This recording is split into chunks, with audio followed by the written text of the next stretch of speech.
Bonjour à tous et bienvenue pour ce nouvel épisode de From Scratch. Aujourd'hui, j'ai le plaisir de recevoir Johan Fievé, le CEO de RP Green, une agence immobilière éco-responsable qui est notamment tournée vers l'humain et surtout la planète. Salut Johan. Salut Thibaut.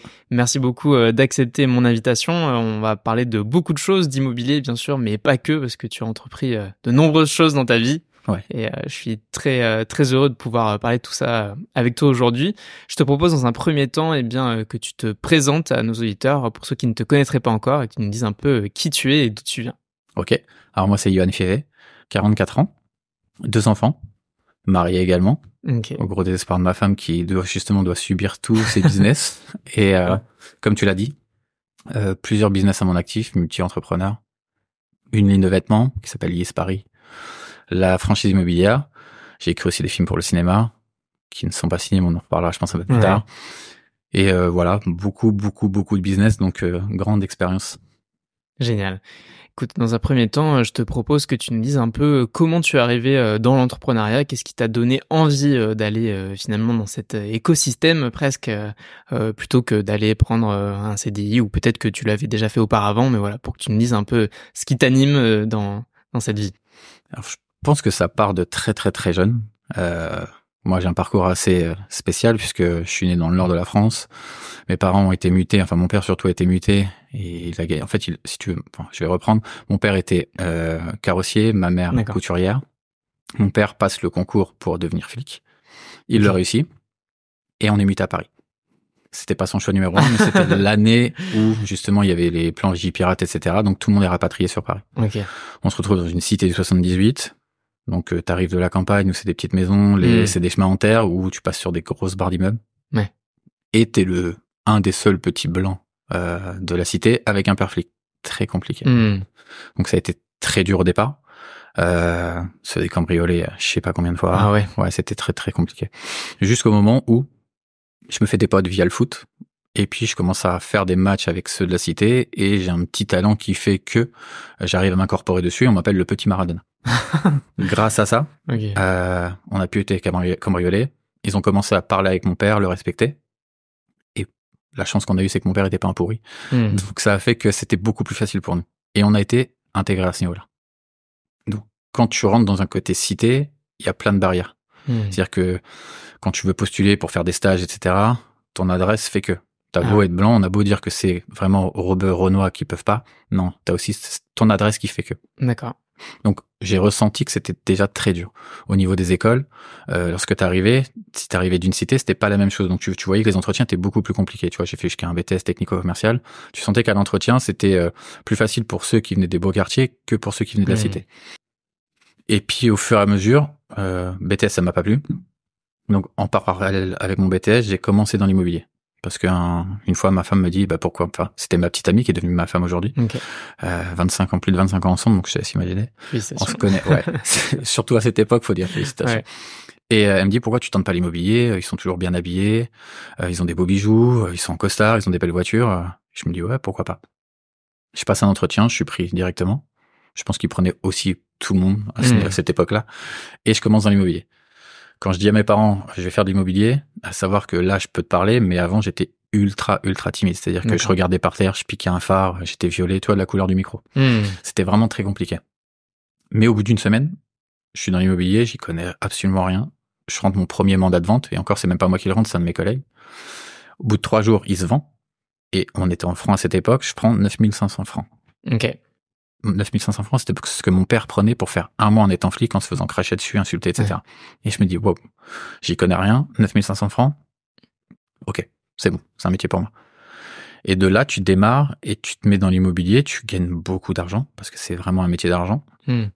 Mais tu ressens que tu travailles pour quelqu'un et t'es pas forcément en accord avec ses valeurs. J'ai eu des très bons patrons.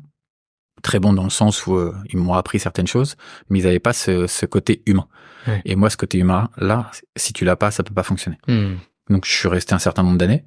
J'ai réussi à faire mes classes. J'ai fait partie des meilleurs négociateurs. J'étais toujours dans les 2/3 sur 500 négociateurs.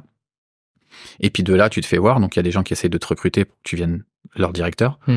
Et moi, je suis toujours resté fidèle dans le sens où, pour moi, l'herbe, elle est pas plus verte ailleurs. Donc, j'ai commencé avec eux. Je suis passé directeur. J'ai fait exploser les chiffres. C'est-à-dire que j'ai fait un x2 à chaque fois pour arriver sur des chiffres d'affaires de plus d'1 million d'euros.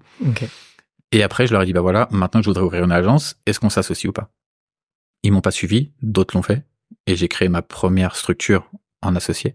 Et après, on a développé, c'est-à-dire que j'ai ouvert sur Clichy, j'ai ouvert sur Asnières, et après, j'ai appelé le réseau en leur disant, bah voilà, écoutez, pour moi, on n'est pas en phase avec ce que doit faire l'immobilier aujourd'hui. J'avais déjà ces premiers prémices d'arrêter de balancer du papier pour balancer du papier. Il y a aucun intérêt. Ouais. Et ce réseau-là était beaucoup trop vieillissant pour moi. Donc, je leur ai dit, voilà, et ça serait bien qu'on arrête le papier et qu'on fasse autre chose. Et eux, clairement, m'ont dit, non, écoute, reste à ta place, on a un réseau, faut qu'on voit avec tout le monde.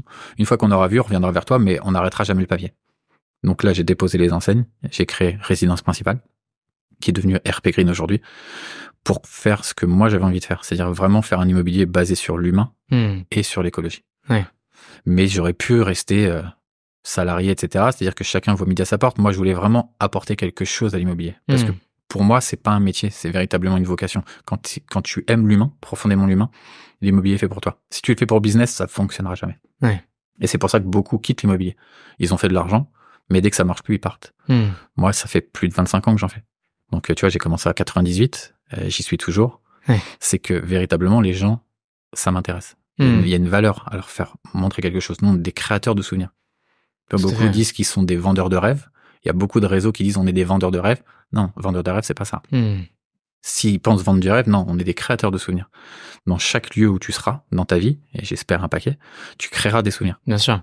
Et c'est ça qui est important. Donc voilà comment ça a commencé, en tout cas pour RP Green. Ouais, bien sûr. Tu parlais de papier, effectivement, le studio est dans le 6e arrondissement et toutes les semaines, la boîte aux lettres est pleine de prospectus d'agences immobilières qui cherchent des biens à vendre. Le problème des agences immobilières, c'est que ils sont restés sur un business model qui fonctionne depuis la nuit des temps. Ouais. C'est on met du papier dans les boîtes aux lettres, on met des affiches de vitrine dans les vitrines, et puis on met de la pub sur Internet, et puis on attend que le client arrive. L'immobilier, c'est pas ça. L'immobilier, c'est pas balancer du papier, c'est parce qu'ils ont besoin d'être vus. Ouais. Moi, je pars du principe qu'il faut se faire voir différemment. Donc nous, on a arrêté toute forme de papier, on a enlevé tous les éclairages des vitrines et aussi des enseignes, parce que quand tu passes la nuit, surtout là sur Boulevard Saint-Germain, si tu vois des agences, c'est toutes les enseignes sont allumées. Mais ça aide pas le client. C'est juste de la visibilité pour l'entreprise. Ouais. Donc, et c'est de la consommation électrique pour rien, donc pour l'écologie. Donc nous, on a tout enlevé. On a arrêté les voitures parce qu'en termes de CO2, c'est juste énorme. Une agence immobilière, c'est entre 5 et 7 négociateurs. Okay. Si tu prends 5-7 véhicules par agence, quand tu prends le nombre d'agences qu'il peut y avoir, on va prendre Paris, ça reste une grande ville, mais moi, par exemple, sur Asnières, on est plus de 100 agences. Ouais. Donc, quand tu prends le nombre de voitures pour des déplacements qui font moins d'1 kilomètre, on parle de pollution directe pour les propriétaires. Oui, bien sûr. Et ça, les gens ne le comprennent pas jusqu'au moment où tu leur expliques. Parce que tu vas avoir des agences immobilières avec les voitures qui passent, tu dis, oh, c'est cool. Mais quand tu penses que c'est de la pollution directe, tu te dis, mais c'est en fait, c'est les poumons de mes enfants, les miens, et ceux de la ville qu'on est en train de polluer. Donc, les agences, quand nous, on s'est lancé là-dessus, se sont dit, ouais, allez-y, les gars, vous pouvez y aller, il n'y a pas de problème. Mais c'est pas juste du buzz, c'est un véritable engagement. Oui, bien sûr. Tu vois, je suis venu te voir en trottinette et j'étais sous la pluie. Mes négociateurs, quand ils partent en rendez-vous et qu'ils sont à pied ou en trottinette ou en vélo, ils sont sous la pluie. Mais ça, c'est un véritable engagement. C'est-à-dire que si c'était que du buzz, on dirait oui, ça c'est pour les photos, on est en vélo, puis après on prend notre véhicule. Oui. On n'a pas de voiture. Et les clients, on les emmène en visite en vélo. Et ça, on était les premiers en France à le faire. Et pour le coup, au début, c'était très dur vis-à-vis des clients, parce que les clients disaient, on a fait une journée complète, faut faire de la vue du vélo, on comprend pas trop. Maintenant, c'est eux qui nous le demandent. Parce que c'est pas que juste une visite. Un agent immobilier, s'il est là juste pour ouvrir une porte et dire, voilà, vous avez le séjour, la cuisine, machin, bah, si ça vous plaît, rappelez-moi, ils ont rien compris. Ouais. Nous, on leur montre les écoles, les commerces, la ville, les parcs, tout ce qu'ils ont besoin de connaître pour se sentir bien dans la ville. Donc, l'avantage, c'est qu'on crée un lien. Ouais. Et c'est ce qu'il y a de plus important dans ce business-là. Si tu crées pas un lien avec le client, aucun intérêt. Et nous, ça va au-delà du business, puisque après, on garde ce lien. La plupart des agents immobiliers, je sais pas si tu as déjà eu affaire à des agents immo. Ouais. Moi, j'ai eu plein de clients qui m'ont dit, non, on est tombé sur des bons. Je leur dis, mais heureusement qu'il n'y a pas que des mauvais. Ouais. Mais généralement, ils sont bons du début, lorsque vous les rencontrez, jusqu'à la fin de la transaction, de l'achat ou de la location. À partir de là, ils ont fait leur travail, mais ils sont rémunérés pour ça. Donc, heureusement que le travail est bien fait. Mais après, il n'y a plus personne. Nous, on garde un lien avec les clients. Ils viennent dans notre agence, ils prennent un café le samedi lorsqu'ils vont au marché, on fait les choses pour Noël, on fait des clean-up avec eux, c'est-à-dire qu'on va nettoyer la ville, etc. On crée un lien qui va au-delà de l'immobilier. Ouais. Et c'est là où ça en devient plus intéressant. Parce que si on est juste là pour du business, franchement, tu restes pas autant de temps. Ouais, moi, en tout cas, je peux pas. J'ai des gens qui m'appellent, ça fait 25 ans que je leur ai vendu quelque chose. J'ai vendu à leurs enfants, petits-enfants, etc. Donc c'est là où c'est intéressant. Ça montre que tu fais au-delà d'un travail. Ouais, complètement. Alors on va revenir un peu sur le lancement de RP Green. Je voudrais comprendre un peu qu'est-ce qui t'a permis de finalement de faire ce choix de le lancer. C'est un secteur très concurrentiel, surtout le domaine de la franchise, où c'est pas forcément évident de le mettre en place et de trouver des personnes qui veulent voilà se franchiser, et dans un écosystème où ça marche beaucoup aujourd'hui malheureusement sur la visibilité et le matraquage comme ça, même si effectivement tu te différencies de par ton message, comment tu as pu un peu sentir l'attraction que tu pourrais avoir et Alors je vais juste déjà rebondir Ouais. sur c'est très dur de se lancer dans une franchise. Ouais. Non, si j'avais voulu défranchiser, je peux te garantir qu'aujourd'hui j'en aurais 15 de signés. OK. Parce que justement, étant donné que je suis sur ce côté écolo et humain, beaucoup sont venus pour les mauvaises raisons. D'accord. C'est-à-dire que j'ai rencontré des gens qui s'en foutaient royalement de l'écologie, qui disaient juste ton concept, on y croit, c'est du buzz, combien on signe et on ouvre.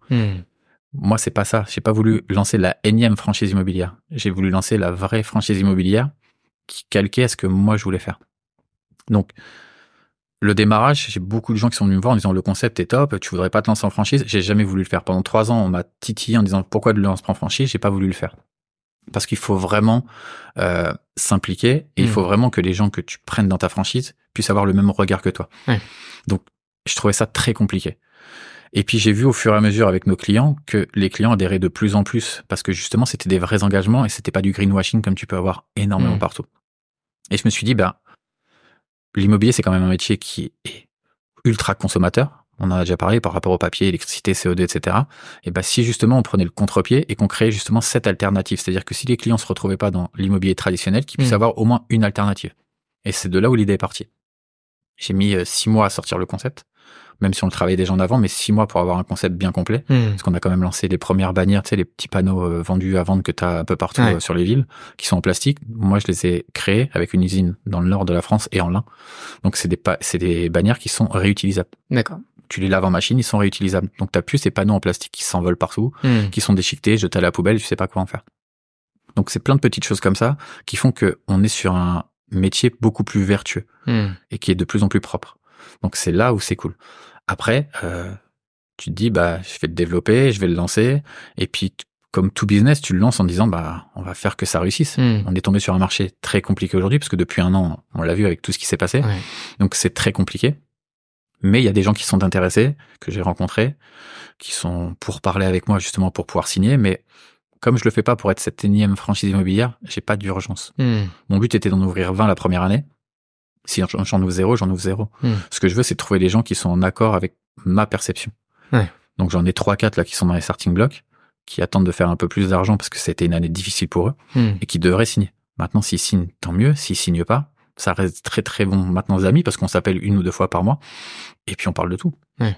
Mais je pense qu'ils, dans tous les cas, dans la finalité, ils sont dans le même état d'esprit que moi. Ils ont déjà leur agence immobilière, ils veulent développer, ils veulent faire quelque chose de beaucoup plus propre. Et où est-ce que ça donne un sens aussi pour eux. C'est ce qui est le plus important. Si tu donnes pas un sens à ton business, ça peut pas fonctionner. Ouais.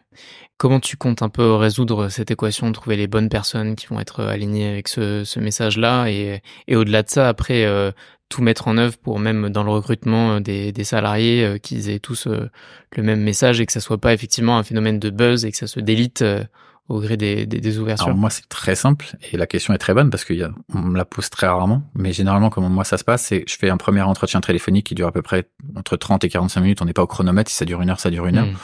Mais j'arrive très facilement à déjà cibler la personne que j'ai en face. Si ce premier passage est très bon, en tout cas pour moi, il vaut le coup, on se rencontre, et là, en face à face, tu sais déjà si ça passe ou pas. Ouais. Si la personne vient pour les bonnes raisons. Et puis après, c'est 2, 3, 4 rencontres. Je vais voir leur business, ils viennent voir le mien, on discute, et c'est un échange, mais on parle de tout, de la vie, etc. Donc, ça se sait très rapidement. Parce que, tu sais ce qu'on dit, hein, les masques tombent très vite.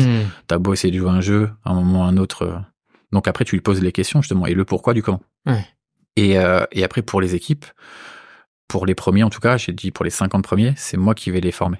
Parce que le business et la franchise, c'est une chose. Après, il y a des formations, est-ce que tu mets en interne pour justement qu'ils aient ce discours sur l'écologie et qui, au-delà du discours, qu'ils arrivent à le comprendre, à l'assimiler et à se dire, c'est véritablement moi.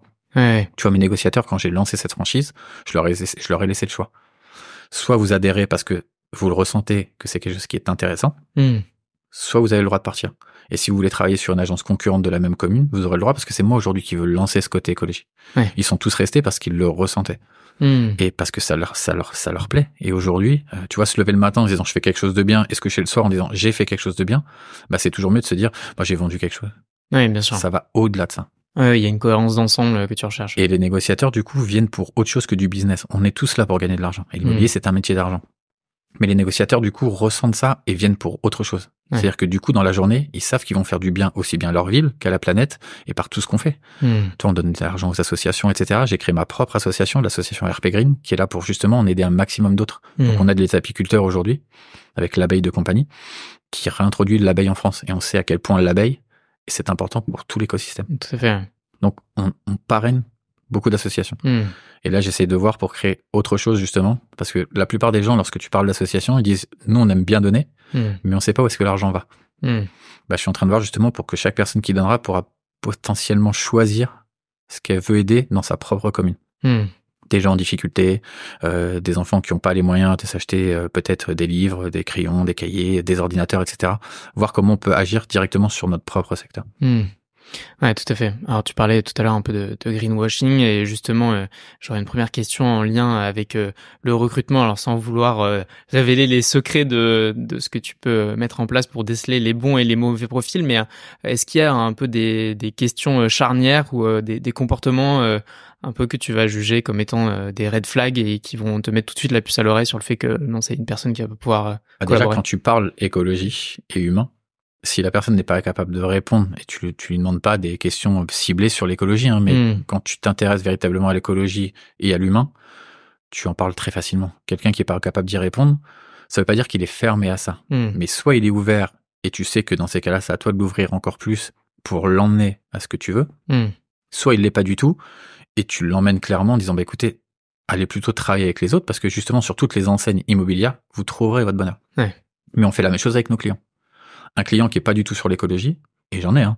Moi, j'ai des clients qui m'ont déjà dit clairement, tu m'excuseras pour le truc, mais l'écologie, j'en ai rien à foutre.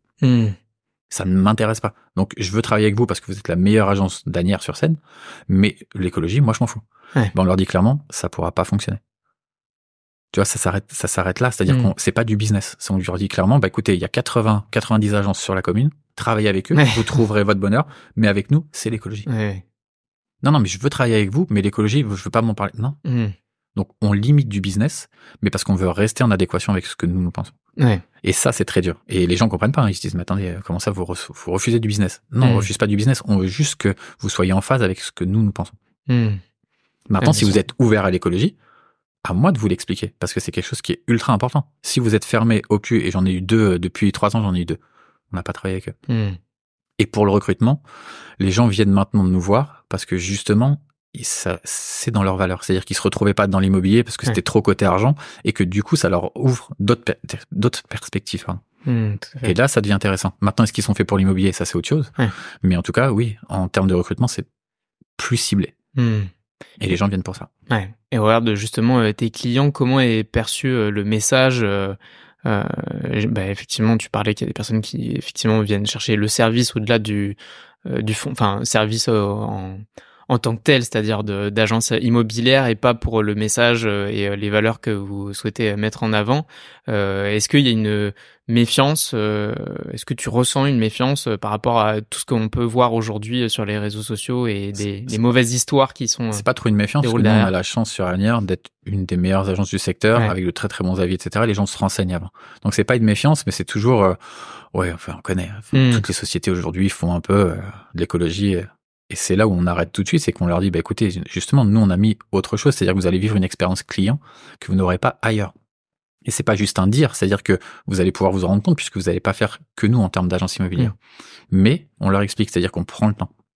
Une découverte client, la plupart des gens qui vont écouter ce podcast, qui l'ont toujours fait, quand tu appelles un agent immobilier, c'est qu'est-ce que vous recherchez, c'est quoi votre budget, si j'ai quelque chose, je vous rappelle. Nous, ça va au-delà de ça, c'est on essaie de comprendre le pourquoi du comment, on vérifie les financements, on vérifie tout. On veut savoir qui est notre client.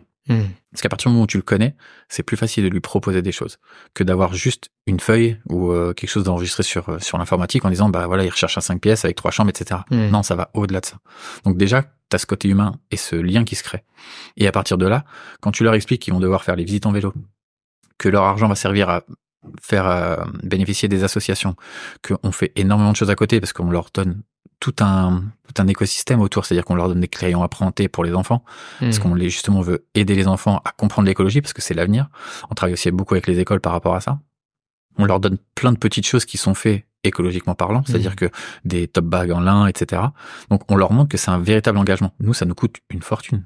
Pour le coup, ça coûte plus cher que quelqu'un qui fait rien. Tout à fait. Mais on le fait parce qu'on sait que ça a un impact derrière et que derrière, ils vont plus facilement comprendre la démarche.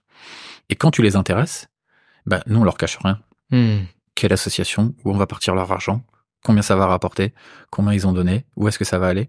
Et on a ce suivi. Et comme ils restent en contact avec nous, ils le voient constamment. Tu vois, ils nous voient dans la ville être en vélo. On est en vélo. Donc, ils nous croisent en vélo. Les sorties d'école, mes négociateurs tapent dans les mains des enfants lorsqu'ils sont au passage piéton, tu vois. Donc, on a tout ce côté-là où les gens commencent à nous reconnaître. Et comme on travaille beaucoup avec les enfants s'y intéressent beaucoup plus. Ça, je l'ai vu avec mes propres enfants. Et c'est là où c'est intéressant. C'est que, à partir du moment où tu arrives à toucher les enfants dans le côté écolo et pas pour le côté business, parce que, au pire, dans le côté business, ça sera que dans 15 ans ou dans 20 ans qu'ils viendront investir. Mais tu sais que tu as fait quelque chose pour la planète et que eux vont en parler à leurs amis, qui en parleront à leurs amis, qui en parlent. Et c'est là où on crée quelque chose. Ouais, là tu vas sur de la recommandation qui est beaucoup plus intéressante et pérenne. C'est toujours mieux. Ouais, bien sûr. Mais on a beaucoup de clients qui viennent que par rapport au côté écolo. Et beaucoup plus d'acquéreurs, et beaucoup de Parisiens surtout, qui viennent justement parce qu'on est ciblé écologique. Ouais. Ça a pu susciter de la jalousie chez les agences concurrentes qui auraient pu avoir des comportements ou des actions un peu moins bienveillantes à votre regard. Au tout début. Au tout début, dès qu'on a lancé ça, mais je savais déjà, parce que je les connais, les agents immobiliers, ça fait 25 ans, donc ils ont jamais changé, donc c'est toujours les mêmes discours. Lorsqu'on l'a lancé, j'avais rajouté une phrase sur mon site internet, justement, en disant, voilà, on sait qu'on va se faire critiquer et que la plupart des agents immobiliers vous diront qu'on a surfé sur le buzz de l'écologie. Ben, moi, je les invite à faire exactement ce qu'on fait. Copiez-nous, puisque c'est juste du buzz, et on verra si vous le faites. Parce que, entre dire c'est du buzz et ils font ça que pour le buzz et investir tout ce qu'on investit, là, il y a une différence. Et quand tu demandes à un agent immobilier, et pour dire, ça fait 3 ans, hein, n'importe quelle agence d'anière aurait pu nous copier en disant, moi, j'ai rien protégé. Les avocats m'ont dit, pourquoi tu protèges pas ton procédé, ton concept? Je leur ai dit non, parce que je veux que les agences immobilières me copient. Parce qu'à partir du moment où ils vont arrêter le papier, arrêter la surconsommation électrique, tout ce qui est voiture, etc., ils vont faire exactement pareil. Mais le concept, cette façon de voir l'écologie et de voir l'humain, c'est moi qui le détiens. Donc, qui me copie sur les éléments de base, ça ne me dérange pas et j'aurais gagné. Et notre planète aura gagné. Ils l'ont pas fait. Aucun. Ils sont tout le temps avec leur voiture, les éclairages sont tout le temps allumés. Mais parce qu'ils réfléchissent pas. C'est-à-dire que pour eux, c'est ce business-là fonctionne, pourquoi je le changerais? Ouais, je comprends. Alors, tu nous évoquais le fait que tu souhaitais initialement ouvrir donc 20 franchises et tu nous évoquais les difficultés de trouver des personnes qui seraient en adéquation avec ce projet-là. Quelles sont un peu tes ambitions futures au regard de ce projet, ce que tu comptes développer, mettre en place et quelles sont un peu les difficultés que tu risques de devoir te confronter? Déjà, celle, bien évidemment, qu'on a évoquée de trouver les bonnes personnes, mais est-ce que tu peux nous raconter un peu? Alors, les bonnes personnes, il y en a. Ce plan-là. C'est vraiment le marché immobilier qui est très compliqué et délicat aujourd'hui. Et quelqu'un qui souhaite investir, soit parce qu'il a déjà une agence, soit parce qu'il est déjà dans un autre réseau, mais il se reconnaît pas dans celui-ci, donc il veut changer, c'est des frais à investir. Et aujourd'hui, changer avec le marché, ça veut dire investir de l'argent qu'on va peut-être pas récupérer de suite. Donc, c'est normal que tout le monde soit dans les starting blocks et préfère attendre. Et moi, ça me va très bien. C'est parce que les faire ouvrir pour qu'ils referment 6 mois après, ça sera un échec pour moi. Ma réussite ne passe que par la leur. Et c'est ce que je me tue à leur dire. C'est que s'ils réussissent pas, pour moi, c'est un échec également. Donc, il faut qu'ils réussissent. Et en réussissant aussi bien sur le côté financier que même eux personnellement. C'est-à-dire qu'il faut qu'ils se plaisent dans cette franchise-là. C'est pas le tout d'ouvrir en disant, ouais, super, je suis devenu une franchise écolo. Non, c'est pas ça. Il faut que la démarche les intéresse. Donc, ça prend beaucoup plus de temps. Après, ça mettra le temps que ça mettra. Mon objectif, c'est d'en avoir le plus possible parce que je veux qu'on fasse du bien à la planète et que l'association puisse avoir un maximum d'argent pour en aider un maximum. Ça, c'est le but numéro 1. Après, on m'a dit par contre que les gros réseaux, pour pas les citer, hein, mais tous les plus gros réseaux immobiliers, c'était je veux être dans les grandes villes, je veux qu'il y ait un maximum de transactions parce qu'ils gagnent leur vie avec ça. Moi, peu importe si la personne a 2000 habitants dans son village mais qui veut créer une agence immobilière, mais qu'il le fasse. S'il veut ouvrir RP Green, mais qu'il le fasse, j'ai pas de problème. Je gagnerai, moi, en tant que franchiseur, pas beaucoup d'argent, ça c'est sûr, mais au moins il fera du bien à la planète et à son village. Donc, j'ai aucune restriction. Quelqu'un qui a envie de se dire, voilà, je veux représenter RP Green parce que RP Green, ça me correspond véritablement et je veux faire du bien à la planète, il est le bienvenu. Donc, j'ai pas de restriction. Toute personne qui a envie de faire du bien à l'immobilier est le bienvenu. Après... Ouais, bien sûr. Et toi, tu les accompagnes comment, ces franchisés-là Je leur fais tout ce qui est formation. Ouais. Je leur mets le déclic parce que souvent, ils sont confrontés à ce qu'ils ont connu dans l'immobilier depuis énormément d'années. Donc, ils ont les mêmes freins que nous, on a pu avoir en étant dans l'immobilier. Donc, faut ouvrir les chakras et leur faire comprendre que c'est un business différent. C'est-à-dire que déjà, tu penses plus en business. Tu penses véritablement qu'à la planète. Et en faisant ça, ça vient tout seul. En fait, ta réflexion va changer, ton état d'esprit va changer.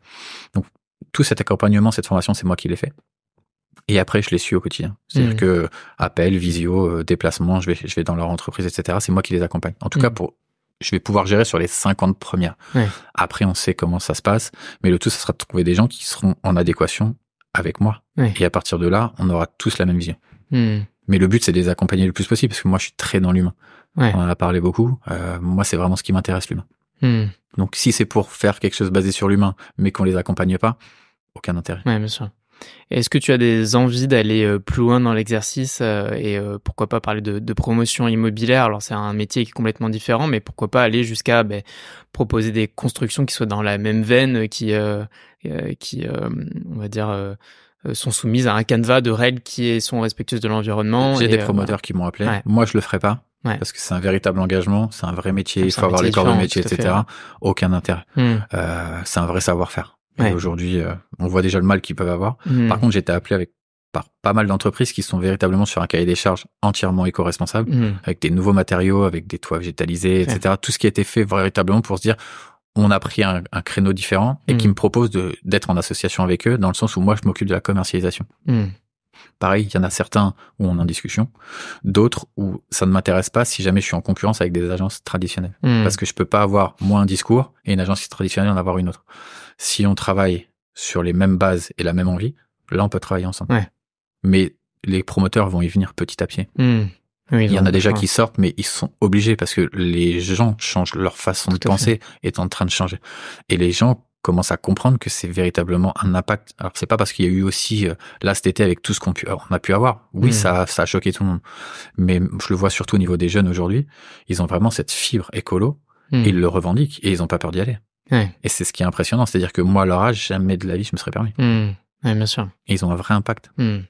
Et où est-ce que tu te vois emmener RP Green, qui sont un peu on peut pas parler d'objectifs finaux, mais voilà, un peu là où tu aimerais arriver dans 10, 15 ans. J'aimerais qu'elle soit une des plus grosses franchises immobilières en Europe. Ok. J'ai été contacté par le Portugal déjà, qui voudra en ouvrir quelques-unes. Pareil, je préfère déjà la développer en France, qu'elle fasse son côté français et qu'après on puisse le développer, même si je ferme pas la porte. Mais je voudrais qu'elle représente quelque chose véritablement pour l'Europe. Alors si on est sur niveau mondial, encore mieux. Mais je voudrais ça soit une franchise qui compte par son engagement. Parce qu'encore une fois, c'est si jamais elle compte, l'association aura énormément d'argent et elle pourra aider un maximum d'autres associations. Donc, au final, l'association a pour but d'aider. Et c'est ça le but. Ouais, totalement. Alors justement, tu me parlais d'aider, on va y venir. J'aimerais maintenant que on vienne sur un peu ce que tu ferais toi si tu devais recommencer un projet from scratch, que tu nous partages un peu maintenant les retours d'expérience que tu peux avoir aussi bien sur ce business de l'immobilier que les précédents que tu as pu nous citer en début d'échange. Si tu devais demain recommencer un projet, qu'est-ce que tu ferais? Qu'est-ce que tu ne referais pas? Un peu voilà tes apprentissages majeurs. Alors, je suis jamais en train de revenir sur le passé, dans le sens, si j'avais su, j'aurais pu faire mieux, etc. Parce que dans tous les cas, quoi que tu fasses, il y aura toujours quelque chose dans la finalité où tu te diras que tu aurais pu faire mieux. La seule chose, par contre, que je peux regretter, et ça, c'est généralement sur tous mes business, c'est de pas l'avoir fait au départ avec des personnes qui soient comme moi. Que ça soit à fond dans l'écologie ou pour ma ligne de vêtements. J'ai toujours fait moi en association au démarrage parce que je trouve que dans l'association, ça va beaucoup plus loin et beaucoup plus vite. Et puis le mélange des idées fait que ça avance. Mais dans l'association, t'as toujours deux caractères différents, deux personnes différentes. Donc moi, je suis sur l'humain, donc j'aide énormément. Donc je préfère prendre un pote et dire tiens, viens, on lance ça, etc. Ce qu'il y a, c'est que généralement, la personne en face de toi, elle a pas le même sens, soit des valeurs, soit du travail, soit du business. Et du coup, tu te rends compte qu'à un moment ou à un autre, il y a un trop gros écart et ça peut pas fonctionner. Donc, véritablement, si j'ai un conseil à donner, c'est choisissez bien vos associés. Parce que pour le coup, quand tu lances quelque chose, que tu mets tes tripes et que la personne à côté, elle l'aimait pas, là, tu prends un gros coup. Et tu te dis, ah, là, c'est plus pareil. Et après, généralement, si c'est des potes en plus ou de la famille, c'est là où ça devient compliqué, les relations. Tu peux perdre un pote pour un business. Ou de la famille. Y en a plein qui s'embrouillent en famille parce que justement, côté business, ça fonctionnait pas. Donc, véritablement bien choisir ses associés. Quand t'as le bon associé, il y a rien qui t'arrête. Tu as développé un peu des techniques finalement pour tester ça, pour voir si une personne va être en adéquation avec ce que tu vas faire? Franchement, j'ai jamais trouvé le bon associé. Ouais, ok. Véritablement pas. Là, sur RP Green, j'ai un très très bon associé qui est aussi mon ami. Ça fait 15 ans qu'on travaille ensemble. Mais on a aussi ce côté-là où on se ressemble pas et il est pas aussi vif que moi sur le côté écolo. Il y est, il s'y met petit à petit, mais il devrait être, pour moi en tout cas, beaucoup plus haut que ça. Après, je suis très exigeant. Je pars du principe où à partir du moment où on fait quelque chose et que ça va avoir un impact sur l'humain, sur la planète, on peut pas se louper. On n'a pas le droit à l'erreur, il faut y aller, c'est tête baissée, on avance et on charbonne pour y arriver. Mais tu te rends compte qu'à un moment, il y a l'humain à ses limites. Et tu peux pas obliger quelqu'un ou lui dire, je comprends pas, t'es pas au même niveau que moi, ça n'a rien à voir. Moi, j'ai une faculté, j'ai eu plusieurs sociétés, j'en ai plusieurs encore. J'ai cette faculté-là à enchaîner.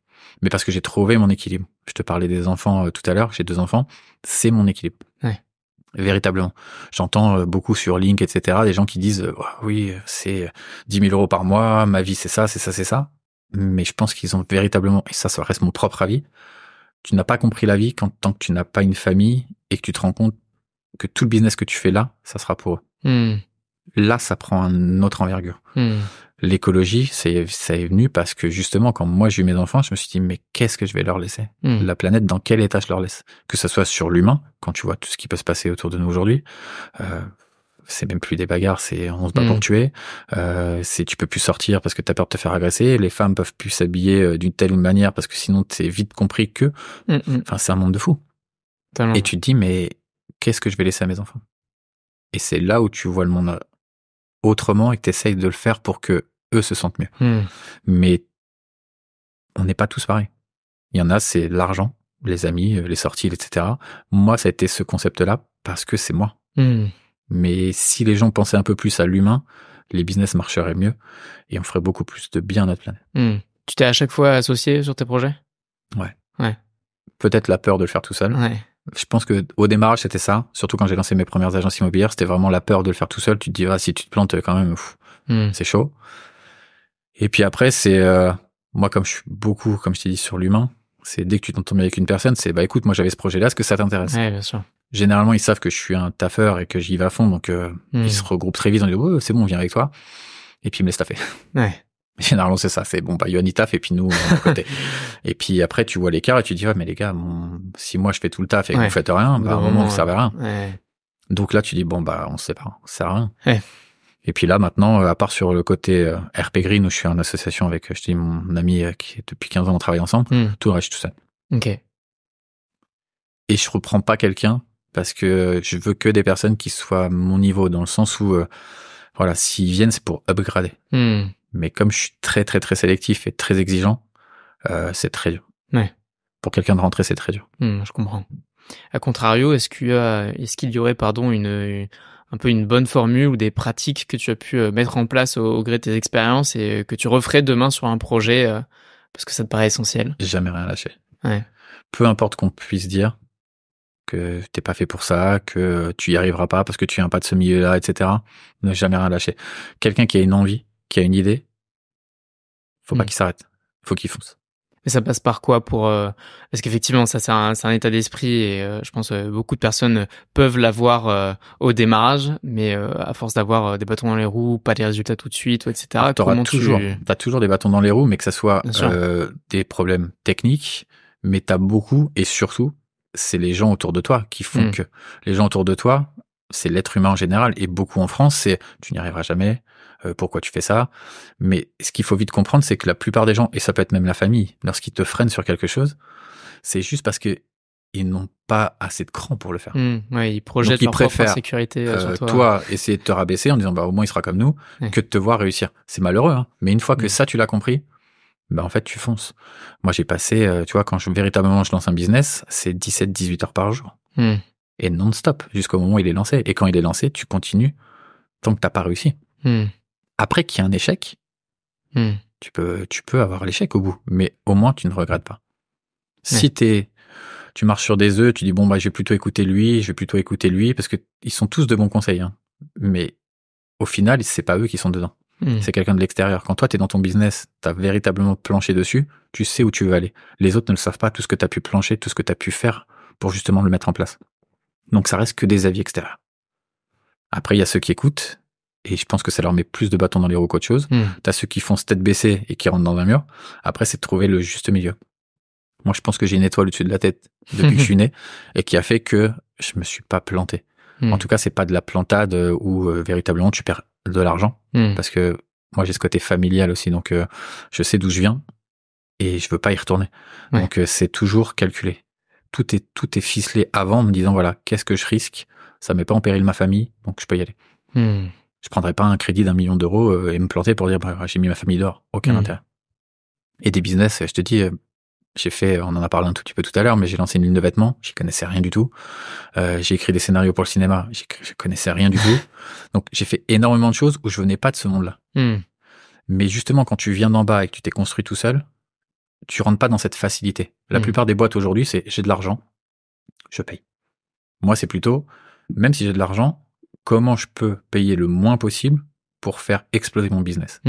Et je veux lancer ce business-là, comment je peux, sans arnaquer les gens, sans leur mentir, réussir à ce que ça soit un business rentable. La ligne de vêtements, je gagne pas des milliers et des cents, mais elle fonctionne. Et elle a le mérite d'être là. Il y en a qui pourraient dire, ta ligne de vêtements, je l'aurais pris, je l'aurais fait exploser, tu serais un des leaders, peut-être. Mais qui dit leader ne veut pas dire non plus gagner de l'argent. T'en as beaucoup, et t'as beaucoup de sociétés, et tu le vois beaucoup sur Link, qui te disent, je fais tant de millions de CA. Oui, c'est ça. Moi, où ça me fait rigoler, c'est que je leur dis, oui, mais dis-moi les dividendes. Parce que s'il te reste que 5 euros de dividendes, t'as rien gagné. Donc, c'est bien de balancer du CA. Ce qu'il y a, c'est que c'est fait juste pour balancer de la poudre aux yeux aux gens.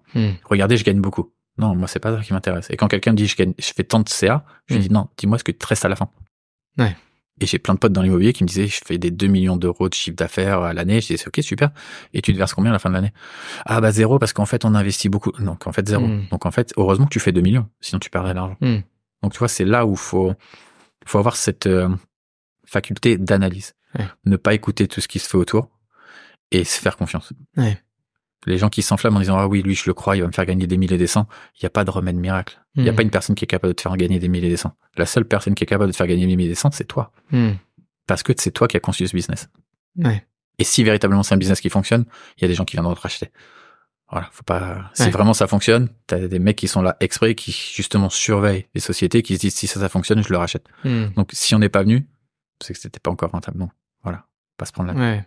Mais quand on démarre comme ça dans un business concurrentiel, comme par exemple celui d'une ligne de vêtements qui marche beaucoup aujourd'hui avec de l'influence, de la visibilité pour faire connaître la marque, quand bien même elle soit très qualitative et surtout si tu pratiques pas un prix élevé qui permet de attester par un biais cognitif de sa qualité, comment tu fais, quel levier t'actionnes pour pouvoir la faire connaître et moi développer j'ai pris le contre-pied encore une fois. C'est-à-dire que où t'as raison, c'est que beaucoup aujourd'hui payent des influenceurs et payent une fortune pour avoir un rendu qui est pas forcément très très bien. Donc ils perdent plus de l'argent qu'autre chose, mais ils ont cette visibilité-là en espérant vendre. Mais dans la finalité comptable, quand tu regardes tout ce que tu as investi pour qu'elle soit connue, ce que tu as pu vendre, généralement tu gagnes pas d'argent. Et le coût d'acquisition peut être... Aucun intérêt.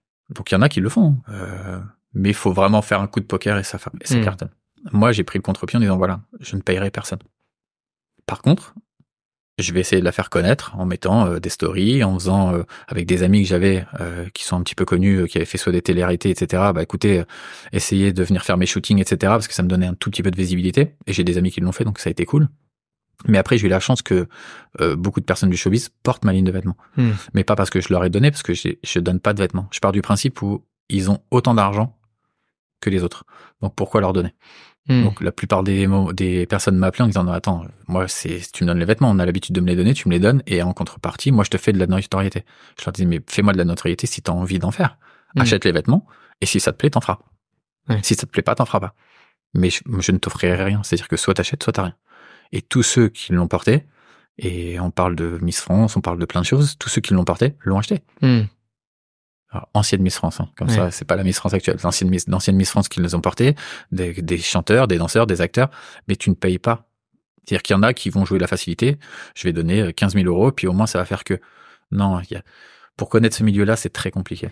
Ouais, mais comment ils ont eu connaissance de cette marque? Parce que c'est toute la difficulté, tu vois. Tu me dis que tu as pu avoir des shootings au début avec des personnes que tu connaissais, mais parce que tu as capitalisé sur un réseau que tu as construit en amont. En fait, dès que les gens ont adhéré à la ligne, et je parle de gens pas connus, dès qu'ils ont acheté ces vêtements, j'ai eu la chance, étant donné que c'était surtout basé sur l'humain, c'est-à-dire que c'est moi qui ai fait les appels de rentrée, qui ai préparé leurs commandes, parce que j'étais tout seul dessus, préparé leurs commandes, qui ai fait leur envoi, leur suivi, et ils ont toujours reçu soit un message de ma part, soit un appel en disant voilà, la commande est partie, vous allez la avoir à tel jour, dès qu'elle était arrivée, je leur passais un coup de fil, votre commande est arrivée, qu'est-ce que vous pensez des vêtements? Donc on a créé des liens. Et du coup, ils ont mis beaucoup de stories eux-mêmes, en disant bah voilà, je porte telle ligne, etc. Donc ils ont fait la propre pub de Hills, mais c'était de la communauté, c'est les personnes qui avaient acheté Hills qui la faisaient d'eux-mêmes. Et du coup, je reprenais leur story. Et puis d'autres ont vu la story, puis d'autres l'ont vu, et c'est comme ça que les guests ont vu cette ligne, en se disant bah tiens, ça a l'air pas mal. Et puis de fil en aiguille, tu grandis. Alors tu grandis beaucoup plus doucement que si tu payais, mais c'est de la vraie communauté. Aujourd'hui, les gens qui suivent Hills, je les ai franchement allés 3-4 fois par an. Par message, par téléphone, parce qu'on est quand même assez beaucoup. Là, j'ai fait en tout et pour tout, j'ai fait 1240 ventes en tout sur la ligne de vêtements. Ma plus grande fierté, c'est que sur ces 1240 ventes, on n'a eu aucun retour. C'est-à-dire qu'il n'y a pas quelqu'un qui a renvoyé le vêtement en disant ça me plaît pas ou la taille n'est pas bonne. Tous ceux qui ont acheté Hills sont heureux de l'avoir. Et c'est là la plus grande fierté, c'est que tu dis que tu as fait quelque chose de bien. Après, que ça vende, que ça vende pas, j'ai des mois où je vais pas faire une seule vente, il y a des mois où je vais en faire 100, mais je me mets pas de pression dessus. Faut faire aussi avec l'argent des gens. Et pour la petite anecdote, pendant le Covid, parce que je discutais beaucoup, je faisais des stories avec eux, j'ai des gens qui m'ont dit voilà, on t'avait promis d'acheter des vêtements, etc. dès qu'on avait notre paye, mais là c'est le Covid, du coup on a arrêté. Je vais pas pouvoir l'acheter tout de suite, mais je l'achèterai dès que j'ai ma prochaine rentrée d'argent. Pendant le Covid, j'ai remboursé 3 personnes. 3 personnes où je savais qu'ils étaient en galère parce que soit le monsieur avait perdu son travail, soit c'était très tendu au niveau du couple, mais juste parce que les gens, on a créé une communauté, c'était je lui ai promis donc je vais le faire. Je leur ai remboursé la commande en disant vous achèterez le jour où ça ira mieux, la ligne va pas disparaître, elle sera là, vous inquiétez pas. Et dans leur tête c'était mais je l'ai eu en ligne, hein, c'était mais on nous a jamais fait ça. Et je leur dis c'est pas du business, c'est de l'humain avant tout. Cette ligne là vous la porterez. Et le jour où ils ont pu acheter, je leur ai offert 1 ou 2 vêtements en plus en disant voilà c'est cadeau. Mais parce que c'est ça le but. Alors il y a les purs businessmen qui vont dire ah c'est pas comme ça qu'on crée du business. Ouais. Moi c'est du business basé sur l'humain. Ah, mais cette flexibilité-là, elle se paye. Tu n'as pas des problématiques de stock, de commandes auprès de tes fournisseurs. Ils sont suffisamment non, parce que souples. Moi, ça a toujours été, je ferai pas de surproduction. Je peux pas être, moi, quelqu'un qui est à fond sur l'écologie. Bien sûr. Et à fond sur les vêtements en disant, alors déjà, on fait sur du 100% coton, etc. On essaie d'être le plus vertueux possible. Et à partir de là, je fais pas de surconsommation. C'est-à-dire que dès le départ, ce que j'ai dit à la communauté, c'est la première ligne qui sortira. Tant qu'elle n'est pas écoulée, je ne ferai pas de deuxième ligne de vêtements. Donc la première c'est quasiment fini, mais il manquait du stock, donc j'ai repris du stock pour l'écouler parce que les gens demandaient, et j'ai sorti la deuxième ligne. Et celle-ci n'est pas finie, je ne crée pas de troisième ligne. Je veux pas être sur ce truc-là de dire après il y a le Black Friday, il y a les soldes et je fais tout à ce moment. Non, ça ne m'intéresse pas. Donc si elle s'arrête à cette deuxième ligne, elle s'arrêtera à cette deuxième ligne. J'ai pas de pression là-dessus. Je fais pas du business pour du business. Je veux pas que ça soit que les gens, si tu veux, c'est aujourd'hui ça plaît, donc j'ai commandé pour 10 000 vêtements, et puis demain ça plaît plus, et ça reste sur les bras, et du coup tu fais de la surconsommation, aucun intérêt. Tout est calculé pour que justement ça soit un business vertueux. Et les gens le savent, donc c'est aussi pour ça qu'ils le prennent. Voilà, il y a 2 jours, j'ai eu un message d'une dame qui m'a dit l'année dernière vous aviez fait un petit code promo, on fait pas le Black Friday, mais vous l'aviez fait, j'avais pu faire profiter mon ami, est-ce que cette année vous allez le faire? Je dis écoutez non, cette année on le fait pas, mais vu que vous avez déjà acheté, vu que vous me demandez, je vais vous le faire. Non, mais fais-le pas pour moi. Si. C'est déjà, vous faites partie de la Hills Family, parce que je leur dis clairement qu'ils font partie de la Hills Family. Donc, je vous fais un code promo. Et elle a acheté 3 vêtements en disant, au moins, je suis sûr de les avoir. Voilà. Ouais. Je pourrais me dire, je fais pas de code promo. Et elle m'a dit clairement, en plus sur son message, je pourrais te le montrer tout à l'heure en antenne. Elle me dit, mais de toute façon, même si vous le faites pas, je l'achèterai. J'aurais pu dire, je m'en fous, je le fais pas. Non. Ouais, donc tu as vraiment basé la réussite de cette ligne-là finalement sur le service client que tu peux apporter et te concentrer sur garder des bons liens et privilégier le fait que tes clients reviennent potentiellement acheter plutôt que de faire de l'acquisition de nouveaux clients. Qui reviennent ou qui reviennent pas, moi je pars du principe qu'on a créé quelque chose ensemble. Ouais. Tu vois, j'ai passé du temps à créer cette ligne, ils adhèrent à cette ligne-là, ça leur plaît. C'est le plus important pour moi. À partir de là, peut-être que je vais au pays des bisounours et que, tu vois, ma ligne s'arrêtera dans 2-3 ans et que les autres diront, bah, tu vois, il s'est lancé super, mais il s'est cassé la gueule. Oui, peut-être. Oui. Mais en tout cas, ça reste en phase avec mes valeurs. Je pourrais pas, si tu veux me lever le matin et dire à mes enfants, super, tu vois, ils me demandent souvent, t'as vendu des vêtements aujourd'hui? Parce qu'ils en parlent même à mon fils, tu vois, qui a 9 ans, là. Il en parle à ses amis à l'école en disant, mais dis à tes parents qu'ils aillent voir, etc. Mais ça, c'est trop marrant. Mais je me vois mal leur dire, bah écoute, oui, j'ai arnaqué des gens aujourd'hui. Ouais. Non, ça c'est impossible. C'est sûr.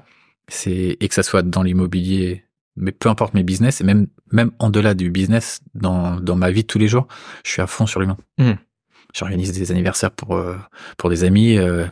Celui avec qui je travaille là, je l'avais retrouvé pour son anniversaire. Ses parents étaient séparés. J'avais fait venir les deux. Il avait pas revu de son père depuis des années pour qu'ils se retrouvent. Tu vois, ça c'est ce genre de truc là qui m'intéresse. Faire vraiment plaisir aux autres. Et l'immobilier, pour ça, c'est top.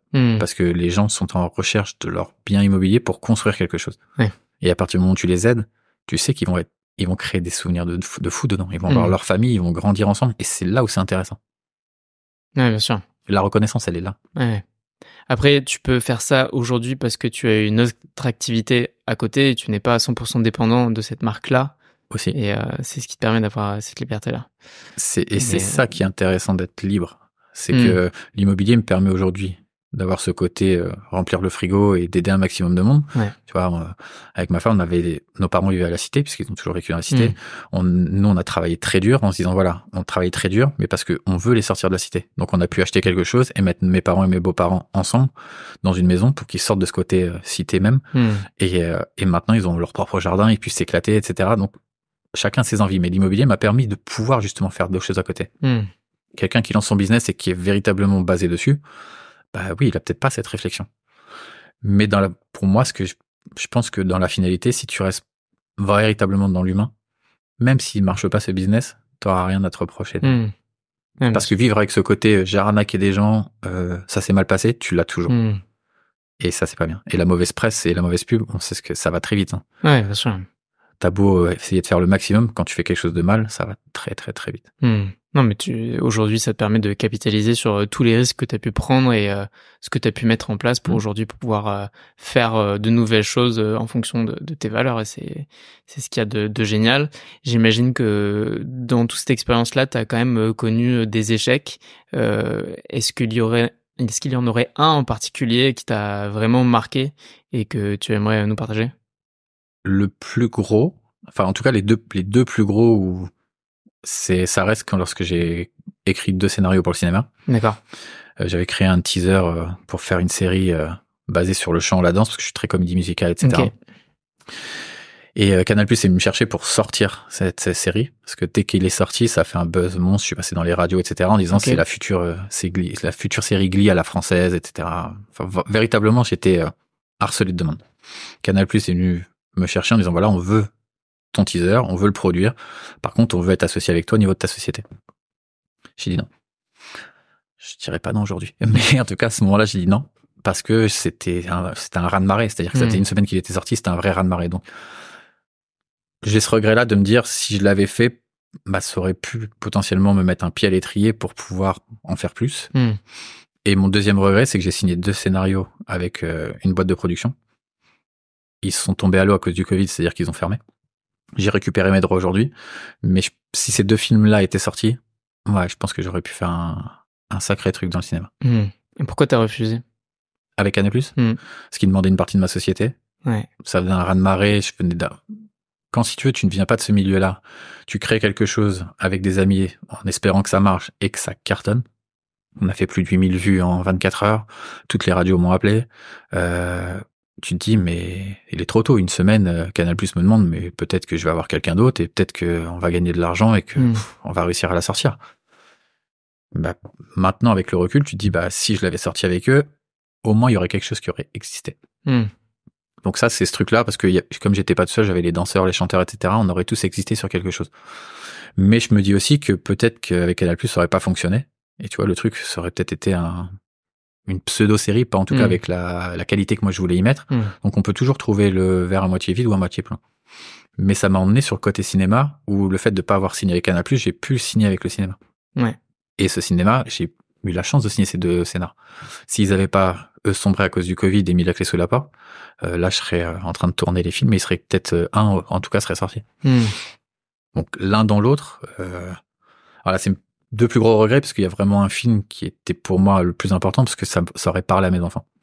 Donc, c'était le côté transmettre. Ouais. Après, j'ai récupéré mes droits, donc peut-être qu'il sortira dans 2, 3, 5 ans, 10 ans, peut-être jamais. Je suis en train de réfléchir, est-ce que j'en fais un livre ou pas? Ok. C'est une possibilité. Et tu retournerais pas voir Canal+? Non, parce que même eux, je pense qu'ils le prendraient pas, là. Ouais. Quand tu jettes ce genre de société, te reprendre après, maintenant, peut-être qu'il y a quelqu'un de Canal+ va écouter le podcast et qui se dira, bah, on ira le chercher. Je suis pas fermé. Je sais que Netflix, etc., s'était intéressé un petit peu parce que mon nom avait fait le tour du fait que j'avais écrit et que j'avais signé. Mais j'étais assez déçu. Quand ça s'est pas fait, en fait, j'ai pris un retour de bâton en me disant, tout me souriait, tout a fonctionné, et là, donc à un moment, tu dis, bah, si c'est arrivé là, il y a peut-être une raison. On va attendre. Ouais, bien sûr. Si tu devais donner un conseil à quelqu'un qui nous écoute aujourd'hui, vraiment quelque chose que tu as retenu de ton expérience, alors on peut soit le donner sur l'immobilier ou sur la ligne de vêtements ou même la production de courts ou longs métrages ou de séries, vraiment quelque chose que tu voudrais transmettre, sur quelle industrie finalement ce serait et qu'est-ce que c'est? Alors moi, ça va au-delà de l'industrie. C'est vraiment sur la vie en général. D'accord. Parce que l'un ne va pas sans l'autre, en fait. Et mon grand-père me disait toujours, donne tout ce que t'as, défonce-toi, pour que dans la finalité, tu n'aies jamais rien à te reprocher. Et ça m'a servi en tout. En sport, en amitié, en amour. Tu vois, la preuve, c'est...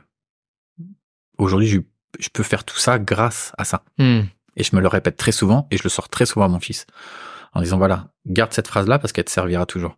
Que ça soit dans ta vie de tous les jours ou tes business, à partir du moment où tu as donné le maximum, peu importe la finalité, que ça fonctionne ou que ça ne fonctionne pas, tu pourras te dire, j'ai été au bout, j'ai tout fait, j'ai rien à me reprocher. Et ça, je le dis à mes négociateurs, je le dis aux gens que je rencontre, je leur dis, voilà, à partir du moment où vous avez tout donné, qu'est-ce que vous voulez? Ça marche pas, ça marche pas. Tu peux pas non plus forcer le destin. Par contre, à la fin, si ça ne marche pas, tu pourras te dire, en tout cas, bah, moi, j'ai tout donné. Ça a pas marché. C'était pas le moment, c'était pas la structure, c'était pas le marché, on pourra tout analyser. Mais toi, de ce que tu auras donné, rien pourra réagir dessus. Non, il y aura pas de regret à avoir. Le pire, c'est de vivre avec des regrets. Et c'est pour ça que je fonce tout le temps. Ça marche pas. Voilà, faut être pragmatique à un moment. C'est, bon, bah, ça a pas fonctionné. Mais en tout cas, ça pourra pas être sur mon investissement. J'ai tout donné. Alors, des erreurs, on en fait, mais en tout cas, j'ai tout donné. Parce que lancer un business et être à 50% en disant, ouais, j'avance à tatillon, super, ça virevolte, c'est pas mal. Ah bah non, ça marche plus, je suis obligé de fermer. Ça, c'est ce qu'il y a de pire parce que sur le moment, faut le digérer. Mais dans les années qui suivent, tu te diras, moi, j'ai eu beaucoup de contacts, etc., des gens que j'ai aidés dans le mindset, etc., qui te disaient, si j'avais su, là, j'aurais tout donné. Ouais. Parce que maintenant, c'est fini. Bien sûr. Donc, c'est plus gros que c'est. Ok, génial. Alors, je vois bien que tu es très dans l'exécutif, dans tout ce que tu as pu faire et tu t'attaches beaucoup à délivrer. Pour autant, il y a une assez grande part de créativité, de par notamment la multiplicité des industries que tu as pu aborder. Est-ce que justement, il y aurait un projet, un produit ou voilà, un service que tu aurais aimé lancer par le passé, que tu as un peu encore dans ton coffre d'idées, mais que tu n'as pas eu le temps jusque-là et que tu aimerais potentiellement mener Non, dès que j'ai une idée, je fonce. Ouais. À chaque fois que j'ai eu quelque chose, parce que là, on a parlé de quelques business, mais j'en ai eu pas mal à côté, j'ai toujours fait. Comment tu trouves le temps? Comment tu arrives à pas te défocus de ce que tu es en train de mettre en place? Alors là, on sort un peu du contexte, mais tu vois, je trouve que l'humain a une faculté à pouvoir faire énormément de choses. Et la phrase que je déteste, c'est « Désolé, j'ai pas le temps, je travaille ». Cette phrase-là, elle m'exaspère. Et je peux m'embrouiller avec les gens, mais très très fort, parce que je ne comprends pas cette phrase. Lorsque tu sors ça à quelqu'un, tu pars du principe que lui ne faut rien. Et ça, je l'accepte pas. C'est-à-dire que tout le monde a un travail. À part si t'as un pote qui traîne dans un canapé, qui joue à la console toute la journée. Là, d'accord. Mais tout le monde travaille. Tout le monde trouve le temps. Et tu trouves généralement le temps lorsque ça fait partie de tes priorités. Si t'as envie d'appeler ta petite amie, si t'as envie d'appeler tes potes, tu vas aller au sport, etc., tu le trouves le temps. Donc ça m'exaspère. Je trouve ça, mais complètement stupide, ce genre de phrase.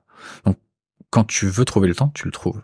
Ouais. Après, moi, mon équilibre, et c'est ce qui fait aussi, je pense que je fais pas de burn-out ou que je pète pas les plombs, c'est justement mes enfants. Ma femme et mes enfants. Je peux pas passer une journée sans les voir. Ça, c'est impossible. C'est ce qui fait que moi, ça a été mon équilibre. Il y en a d'autres, ça va être le sport. Il y en a d'autres, ça va être les voyages. Ça va être, mais véritablement, j'ai eu jusqu'à 7 sociétés en même temps. Et je trouvais le temps pour chacun d'eux. Il n'y a pas de problème. Après, c'est de l'organisation. C'est du taf, oui, mais le corps humain et le cerveau humain, il est capable de faire énormément de choses. Donc, lorsque j'ai quelqu'un qui a un taf, peu importe la quantité qu'il peut avoir, qui me dit « Oh, j'ai pas le temps, je suis sous l'eau », j'en rigole. Et lorsque je leur dis « C'est vrai que toi, si toi, t'es sous l'eau, alors moi, qu'est-ce que je devrais ?» Et cela me dit « Ouais, pardon, c'est une habitude. » Ouais, mais c'est une mauvaise habitude. C'est pas lui. Voilà, c'est pas ce que j'aime dans l'humain. Ouais, c'est un peu une croyance. Mais parce que les gens ont été élevés comme ça et réagissent que comme ça. C'est-à-dire qu'ils ont l'habitude qu'on leur dise ça, donc c'est ça. Non? Après, sans avoir essayé, on peut pas savoir qu'on en est capable. Mais moi, je l'ai découvert sur le tas. Quand t'en as une, puis après tu dis, bah, je lance la deuxième, puis tu dis, ouais, quand même 2, va falloir que je fasse attention, mais que ça fonctionne, tu dis, bah, je vais faire la 3. Bah, ça fonctionne. 4. Là, par contre, RP Green, alors, c'est ce que je dis à mon épouse, mais elle y croit pas trop. Je pense que ça sera la dernière. À part si le ciné, j'arrive à sortir le film, mais sinon ça sera la dernière. Parce que là, véritablement, ça touche énormément de monde. L'association peut faire beaucoup pour les gens. Donc je pense que ce sera la dernière. Ouais, on mais se rappellera dans quand quelques mois. Quand on est un amoureux des idées comme tu as l'air de l'être, je pense que c'est complexe. Ouais, mais tu sens, après, c'est peut-être l'âge aussi, mais elle a vocation à aider beaucoup de monde, cette franchise. L'association va aider énormément de monde, va aider l'environnement, va aider pas mal de gens. Donc, à un moment, il faut savoir aussi se focaliser et dire, voilà, là, ok, là, il y a un vrai enjeu, on fonce. Si ça marche pas, si j'avais 30 ans, ouais, je te dirais non, c'est pas le cas. Ouais, bien Donc, sûr. à un moment, il faut aussi lever un petit peu, profiter de sa famille. Et ce qui est très important, c'est ce que il faut aussi dire aux entrepreneurs, c'est de profiter de votre famille. Parce que c'est ce qui donne l'équilibre. Ouais. Les pieds sur terre, on les a grâce à eux. C'est sûr. Alors c'est toute la difficulté de recevoir ce genre de conseils où parfois on peut se dire que quand on lance un projet, généralement l'équilibre est difficile à trouver parce que un démarrage nécessite beaucoup d'énergie. Mais sur le long terme, c'est bien évidemment la situation qu'il faut viser. Mais excuse-moi, je t'ai coupé. Mais même dans le démarrage, l'être humain ou l'entrepreneur a souvent la fâcheuse tendance de dire je lance un business, je coupe tout ce qui est à côté parce que je vais me focaliser que là-dessus, donc je vais enchaîner que là-dessus, etc. Et t'en as beaucoup et ils en parlent de plus en plus. Et je crois que ta dernière invitée là en a parlé également. Tu fais un burn-out parce que c'est très compliqué. En fait, il faut voir le problème à l'envers. Et c'est, tu vois, quand je dis je prends le contre-pied à chaque fois, c'est véritablement ça. C'est pas parce qu'on va rester focus sur un business non-stop qu'on va être ultra efficace. Bien sûr. Pas du tout. Justement, le cerveau a besoin de ce côté où il va s'éclater, où il va sortir. Et peut-être que tu vas faire une sortie, tu vas te mettre une dose complète et que le lendemain, tu vas pas pouvoir travailler. Mais ce que tu auras fait, justement, pour que tu passes à autre chose et que tu profites un petit peu, va faire que tu seras peut-être beaucoup plus efficace dans la semaine. Et l'après-midi, tu récupéreras et tu récupéreras peut-être la nuit, mais ton cerveau a besoin de ça. Ton corps a besoin de ça. Quand tu es focus et que tu restes sur un business, tu vois pas le bout. Tes décisions après, ça devient flou, tu te dis mais je sais même plus, puis après tu vas t'embrouiller avec ta famille, tes amis, ta femme ou tes enfants, et t'es pas agréable, et du coup tout le monde en pâtit, ton business et ta famille. Faire des coupures, c'est obligatoire. Moi je leur dis clairement, je suis focus à mort sur mon business, maintenant si j'ai envie de prendre ma matinée parce que je veux emmener le petit au foot et profiter du petit, je le fais. Et aujourd'hui je le fais. Si j'ai envie d'aller avec ma fille faire une expo, etc., je le fais. Si j'ai envie de prendre une après-midi et de faire un ciné avec eux, je le fais. Donc après, oui, il faut être assez conscient de se dire, ouais, là, quand même, tu t'es bloqué. Ouais, je me suis bloqué. Mais si c'est pour faire du business et louper toute la vie à côté, il te sert à quoi ton business? T'auras tout loupé. Bien sûr. Tes enfants, une fois qu'ils sont grands, tu les vois plus. Ta femme, si t'as déconné et que t'es tout le temps que sur ton business et que tu t'occupes pas d'elle, elle va te barrer. Ouais. Donc, tu seras bien avec ton business tout seul. Mais pas d'intérêt pour moi. En tout cas, ça reste mon propre avis. C'est ce qui a fait que ça fonctionne. Pour d'autres, ça sera, moi, la famille, ça passe après parce que je veux du business et je veux de l'argent pour eux. Chacun voit midi à sa part. Ouais, totalement. Alors, on parlait d'organisation et puis maintenant d'équilibre. J'aimerais qu'on aille un peu plus loin. Je voudrais qu'on aborde finalement tes bottes secrètes, ce que tu as pu mettre en place au gré de tes expériences et de tes entreprises et qui te permettent aujourd'hui de réussir dans ce que tu entreprends. Un peu, voilà, tes routines, tes méthodes. Je voudrais un peu comprendre ce que tu mets en place aujourd'hui pour tu veux que j'aide pour en fait persévérer. toute ma concurrence, c'est ça? Non. Non, j'en ai qu'une bonne secrète. Il y en a pas 1000, j'en ai qu'une. C'est respecter les personnes avec qui tu travailles, les personnes qui soient tes clients, tes négociateurs, ton personnel, etc. Pour moi, je les gère comme une famille. Je leur explique à tous qu'on passe beaucoup plus de temps ensemble qu'avec notre propre famille. Donc, à partir du moment où c'est ça, tu sais que tu crées d'autres liens. J'ai jamais quelqu'un qui m'a pris pour son patron. Je refuse qu'ils me voient comme leur patron. Pour moi, des collaborateurs, on travaille ensemble. Certes, il y a le côté patron parce que t'as un objectif et qu'il y a des fois, vous tapez du poing sur la table parce qu'il y a des choses qui sont pas faites. Mais je veux pas qu'ils me voient en patron. Moi, quand j'arrive, c'est plutôt moi, entre guillemets, qui fout le bordel et qui rigole avec eux et qui met l'ambiance, plutôt que le contraire, tu vois. Je comprends pas qu'il y ait pas, lorsqu'on est dans nos sociétés, il faut qu'il y ait de la vie, il faut qu'il y ait de la rigolade, il y a le côté travail, certes, mais si t'as pas ce côté-là, pourquoi tu veux que les gens ils se lèvent? Ça, je comprends pas. Moi, ça m'arrivait avec mes anciens patrons. Tu t'arrivais avec une boule au ventre parce que tu savais que t'allais te faire embrouiller toutes les 2 minutes. Donc, tu peux pas le vivre. C'est-à-dire que tu prends pas de plaisir. Là, avec mes négos ou avec mes fournisseurs, etc., on s'éclate. On se fait un resto, etc., on discute. C'est même, tu vois, s'il faut prendre 2 heures sur notre temps la matinée pour rigoler, pour parler de la soirée de chacun, etc., on le fait. On va voir un match de foot ensemble, on fait un truc ensemble, on fait un resto. Peu importe ce que ça. Mais derrière, tu vas créer des liens. Et ces liens-là, c'est ce qu'il y a de plus important. Tu peux pas fonctionner. Alors peut-être que les grosses sociétés, les grosses structures et ceux que tu recevras par la suite, et j'espère que ça sera des très très gros, ils diront le contraire en disant faut marquer une différence, etc. C'est pour ça que ça fonctionne. Moi, je le vois pas dans ce sens-là. Mais parce que pour moi, l'humain, c'est ce qu'il y a de plus important. Si j'étais sur le côté business pur, peut-être que je te dirais ouais bah c'est à l'abattage quoi. T'y vas, il faut qu'il te rapporte le maximum. Moi, j'en ai eu, si tu veux, qui m'ont dit, vous êtes comme des serpillères. On vous essore, une fois que vous êtes essoré, vous dégagez. Et là, tu sais ce que tu représentes. C'est-à-dire que moi, quand j'ai commencé l'immobilier, j'étais une pompe à fric. Mais tu le savais. C'est-à-dire que tu savais que tant que tu faisais du chiffre, t'étais considéré. Si t'en faisais plus, t'étais la plus grosse des... Moi, je veux pas faire ça. Je trouve ça inintéressant. Je trouve que l'humain, dans l'échange, c'est ce qu'il y a de plus intéressant. Donc, ma botte secrète, pour moi en tout cas, mais elle a aussi ses côtés négatifs, c'est que t'as des gens qui vont essayer d'abuser de ton côté humain. Ça, faut vivre avec. J'ai pris énormément de coups sur le coin de la tête en disant bah ouais, je me suis fait avoir. Mais en tout cas, moi, je suis resté dans ce que moi je voulais faire. Ouais, je comprends. Ça serait pour moi la seule botte secrète. Après, chacun a la sienne. Ça dépend du business, ça dépend du contexte. Mais pour moi, celle la plus importante, c'est l'humain.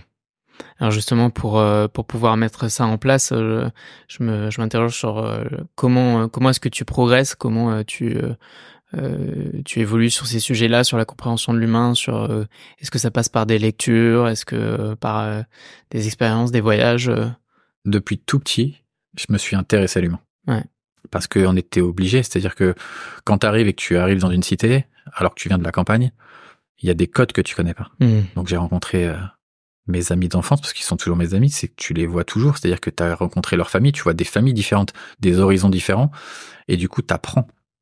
Et rien qu'en étant en leur contact, tu vois, moi j'ai eu des potes qui m'ont invité à leur table, ils étaient 7 ou 8 frères et sœurs, ils avaient leurs parents, ils avaient pas forcément beaucoup d'argent, et ils t'invitent à manger. Et tu te dis, mais ils ont quasiment rien, t'es invité, t'es là, c'est comme si tu faisais partie de la famille, et du coup t'échanges avec eux, tu comprends des choses. Et au fur et à mesure, bah tu t'y intéresses, donc à partir du moment où tu t'intéresses à l'humain, et bah t'évolues. Et puis c'est comme ça que tu grandis. Après, des lectures, non, parce que ça reste tourné très business. Moi, j'ai développé par contre beaucoup de mindset, et j'ai des grands chefs d'entreprise qui m'ont appelé en me disant voilà, on aime ce que tu fais. Est-ce que tu peux nous aider parce que on a justement des freins à ce niveau-là. Et c'est des freins qui généralement ils connaissent déjà les réponses, mais ils n'arrivent pas à les appliquer. Mais parce que je suis basé que sur l'humain. Et quand tu comprends l'être humain, c'est facile de débloquer les choses. Moi, j'ai des personnes, même dans le showbiz, qui m'ont demandé de les débloquer sur des trucs. c'est pas mon activité première. Je les ai aidés, super. Mais j'aurais pu en lancer un business aussi. Mais ça marche que si tu t'y intéresses. Et alors je suis pas psy, attention, hein, je te fais pas allonger sur un canapé, raconte-moi ta vie. Hein. Mais si tu t'intéresses profondément à l'humain, à son bien-être, t'arriveras à trouver le déclic qui fera que. Mais il n'y a pas forcément de livre, c'est un ressenti. Après, je peux me tromper, hein, mais sur tous ceux que j'ai pu aider, je me suis rarement trompé. Et après, pour tes propres employés, si tu t'intéresses à eux, ils se livrent beaucoup plus. Et à partir du moment où ils se livrent, t'as un échange et t'as un véritable échange. Donc après, c'est facile, c'est comment faire pour qu'ils se sentent le mieux dans ma structure pour réussir à performer. Et à partir du moment où ils performent, ils sont heureux. Et s'ils performent pas, ils partent. Mais je veux qu'ils partent. Ce que je leur dis, c'est que on sait qu'on n'est pas liés. Moi, je les prends toujours en disant, je vais vous former comme si vous aviez après la possibilité d'ouvrir votre propre agence. Donc, à partir de là, je les forme comme si c'était directeur agence. Mais à la fin, si ça fonctionne pas, je leur dis, faut que, aussi bien de mon côté ou du vôtre, on n'ait pas de regrets. C'est ce que je te disais tout à l'heure. Défoncez-vous. Moi, je me défonce pareil. Si à la fin, ça marche pas, c'est que l'un ou l'autre, on n'était pas fait pour travailler ensemble. Par contre, pour pas réussir dans l'immobilier, faut y aller. Franchement, si t'appliques des méthodes, en tout cas, je te parle pour ma structure, si t'appliques les méthodes, ça fonctionne toujours. Et ceux qui sont là, ils s'éclatent. Ils gagnent très très bien leur vie. Ils font un métier justement qui est basé en plus sur l'écologie et sur l'humain. C'est autre chose. Ils voient autre chose. T'es plus juste sur le côté immobilier. C'est tiens, j'ouvre une porte, super, j'ai des clients, au revoir, on passe un week-end et puis on recommence. Non, ça va au-delà là. Ouais, bien sûr. Est-ce qu'il y aura un conseil que tu as reçu dans ta vie qui t'a marqué et auquel tu te réfères régulièrement et qui t'accompagne un peu? Celui de mon grand-père que je t'ai dit tout à l'heure, où c'est quoi que tu fasses, donne toujours le maximum. Ouais. C'est le seul conseil qui m'a marqué, qui me marque encore aujourd'hui. Parce qu'il a une vraie vérité. C'est véritablement le cas. Ouais, je comprends. Est-ce qu'il y aurait quelque chose sur lequel tu aimerais travailler, toi, à titre personnel, que ce soit une compétence ou une activité, par exemple, apprendre à jouer d'un instrument ou reprendre un sport, mais voilà, quelque chose pour lequel, alors même si on parlait tout à l'heure que ne pas avoir de temps, c'est une fausse excuse, mais quand même, les journées ne font que 24 heures et il y a des choses sur lesquelles, voilà, on aimerait progresser, travailler, mais il y a quand même des priorités dans la vie. Est-ce qu'il y aurait quand même quelque chose sur lequel tu aimerais consacrer du temps à l'avenir? Alors, quand t'es très dans l'humain, le problème, c'est que tout affecte. Et j'aimerais parfois être beaucoup moins affecté. Parce que du coup, quand ça t'affecte, ça te touche véritablement. Et plus il y en a, plus t'es très vite touché. La moindre petite histoire. Déjà, je suis très... les enfants, pour moi, c'est vraiment très important. Quelqu'un qui met une gifle à son enfant dans la rue, ça me choque. Tu vois, c'est... Alors, on sait que ça peut arriver, parce que les enfants, ils te mènent des fois à bout, t'as passé une journée de travail, etc. Mais c'est des trucs qui véritablement me touchent. Donc, dès que ça touche un enfant, avec ce qu'il peut y avoir, tu vois, la mort du petit rugbyman, etc., là, où tu te dis, mais il faisait juste une soirée, il a pris un coup de couteau, tu t'imagines que ça peut être en plus tes enfants, parce qu'ils vont être en âge, ma fille, qui a 13 ans aujourd'hui, va commencer à sortir, etc. Tu te dis, mais ça peut arriver à n'importe qui, et du coup, t'es très affecté très vite. Et comme les médias maintenant en font leur gagne-pain et en montrent de plus en plus, je suis très vite touché. Donc j'aimerais pouvoir avoir cette façon de me détacher de ça en disant je voudrais être moins affecté. Mais si t'es moins affecté, ça veut dire que t'es moins dans l'humain. Donc c'est un peu le serpent qui se mord la queue. Mais des fois, c'est très très dur. T'as déjà une idée de comment tu vas pouvoir travailler sur ça? Non. Parce que je me dis que si jamais je travaille sur ça, je veux pas que ça me rende moins humain pour le coup. Donc, t'essayes d'être moins touché en disant de relativiser, dans le sens où, malheureusement, ça arrivé, mais faut pas non plus, faut peut-être essayer de trouver des solutions pour plus que ça arrive. Tu vois, j'aimerais pouvoir travailler avec les écoles et en apprendre un maximum aux enfants en leur disant voilà, l'être humain, les réseaux sociaux, l'écologie, parce qu'il n'y a pas que ça. Les réseaux sociaux, c'est une tannée pour tout le monde. Tu vois, moi, ce que je te disais tout à l'heure, les réseaux sociaux, j'enlève les gens parce que s'il n'y a pas d'interaction, c'est du voyeurisme. Ça ne m'intéresse pas, le voyeurisme. Donc, j'essaie d'expliquer ça à mes enfants. Ma fille, toutes ses copines ont TikTok, etc. Moi, ça ne m'intéresse pas. J'essaie de lui faire comprendre la dangerosité des réseaux. Ça peut être bien pour le business parce que tu peux le faire éclater, mais derrière, c'est compliqué. Donc, si je travaille pour justement ne pas être affecté, ça va me rendre beaucoup moins humain et je veux pas être beaucoup moins humain. C'est ce qui m'a fait depuis toutes ces années. Est-ce que j'ai véritablement envie de changer? Je sais pas. Ouais. Tu me parlais en tout début d'échange du sport, notamment du foot que tu pratiquais et que tu me disais en off qui t'ont permis de faire évoluer un peu ta situation aussi bien personnelle que familiale finalement. Est-ce que c'est toujours quelque chose que tu conserves tu trouves toujours du temps de faire du sport? Quelle est un peu la place du sport dans ta vie aujourd'hui? J'ai arrêté cette année. Tu vois, j'ai D'accord. arrêté là en septembre. Après plus de 40 ans à jouer au foot. OK. J'ai connu que ça, j'ai fait que ça. Je l'ai fait aussi par rapport à mon père parce que c'était, il aurait pu être pro, etc. Donc c'est quelque chose qui nous liait tous les deux. Mmh. Tu vois, je voulais faire comme lui. Et pareil, le foot, moi je me suis toujours défoncé. Tu vois, ce que j'applique dans le sens qu'il faut toujours tout donner, j'ai fait la même chose pour le sport. Le problème, c'est que quand toi, malgré l'âge, tu continues et que les autres sont plus sur cette valeur-là et que c'est plutôt de l'éclate, parce que j'ai pas envie de rester avec ma femme le dimanche matin, donc j'ai envie de jouer au foot. Tu vois, c'est pas je me retrouve entre potes. Moi, j'avais ce côté gagne toujours la gagne. Donc, quand t'es plus sur les mêmes lignes, ça peut pas fonctionner. Ouais. Donc, j'ai joué énormément blessé ces dernières années parce que je voulais rien lâcher. Et puis à un moment, tu te dis, mais à quoi ça sert? Puisque si on n'a plus les mêmes valeurs, autant arrêter. Donc je voulais arrêter en essayant de finir avec mon fils, et j'ai pu finir avec mon fils. C'est-à-dire que j'ai réussi à le faire rentrer sur mon dernier match pour qu'il puisse jouer ensemble. Génial. Et je me dis, au moins j'ai ça. Voilà. J'ai clos le côté foot véritablement avec mes potes, etc. en terminant avec mon fils. Je peux pas avoir meilleure fin. Donc c'est comme ça, j'ai arrêté. Mais je trouve d'autres activités. Là, je fais de la natation, je fais un peu de sport à la maison, justement avec des amis, Sissi et Tini, qui sont les premiers influenceurs sport, qui ont porté ma ligne de vêtements aussi également. Donc tu vois, j'essaye de garder ce contact-là dans le côté sportif, parce que tu peux pas avoir fait 40 ans de sport et tout lâcher comme ça. Et puis le sport, ça permet de vider la tête. Tu vois, tu penses à rien, faut se surpasser, sortir sa zone de confort. C'est un bon entraînement aussi pour le côté pro et entrepreneur. Totalement. Oui, pour le mental, c'est essentiel, je pense. Pas mieux. Ouais, c'est clair. Si tu pouvais rencontrer quelqu'un dans l'écosystème français, que ce soit un homme ou une femme, entrepreneur, entrepreneuse ou pas, quelle que soit son activité, qui est-ce que ce serait et surtout pourquoi? La personne que j'aimerais rencontrer, m'installer autour d'un verre et discuter avec lui, c'est notre président. OK. Et Monsieur Macron, pour essayer de lui, en tout cas d'essayer de comprendre. Je comprends pas que l'État français ou un maximum de monde n'essaye pas de rendre notre planète meilleure. Écologiquement, humainement, que tout ce qu'il puisse y avoir, ça heurte pas. C'est-à-dire que ça devrait être notre priorité, mais à tout le monde. Lui, en étant chef de l'État, il a ce pouvoir de pouvoir faire énormément de choses. Et je comprends pas qu'il soit pas un maximum dessus. On peut parler de plein de choses. Il peut aider sur énormément de sujets, mais ce côté écologique et humain, il est très important. C'est-à-dire que c'est demain. Lorsque je vois qu'on met des choses en place en disant ça sera mis en place en 2035 ou en 2040 ou en 2050, mais on a le temps de mourir d'ici là. Et je trouve que le contraste, il est entre le côté business véritablement, alors peut-être parce que c'est son dada également, mais ce côté vraiment humain écolo, on peut pas avoir autant de gens qui meurent de faim, on peut pas avoir ces associations comme Resto du Cœur, etc., qui ont plus d'argent. C'est pas possible. Il avait dit que son quinquennat, il serait écolo. On n'y voit rien. On fait tout pour tuer cette planète.